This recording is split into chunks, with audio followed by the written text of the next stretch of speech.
నమస్కారం J7 news కి స్వాగతం.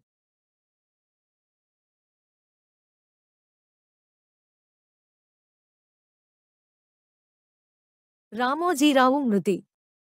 కన్నేళ్లు పెట్టుకున్న రాజమౌళి మీడియా దిగ్గజం రామోజీరావు పార్థివదేహాన్ని డైరెక్టర్ రాజమౌళి సందర్శించారు. ఈ సందర్భంగా ఆయన ఎమోషనల్ అయ్యారు. రామోజీ భౌతికకాయాన్ని చూడగానే కన్నీళ్లు ఆపుకోలేకపోయారు. అనంతరం మీడియాతో మాట్లాడుతూ తీవ్ర భావోద్వేగానికి లోనయ్యారు. రామోజీ నిర్మాతగా రాజమౌళి శాంతినివాసం సీరియల్ తీశారు. బాహుబలి సహా ఎన్నో చిత్రాలను రామోజీ ఫిల్మ్ సిటీలో చిత్రీకరించారు. ఈ క్రమంలోనే రాజమౌళికి రామోజీరావుతో విడదీయరాని బంధం ఏర్పడింది.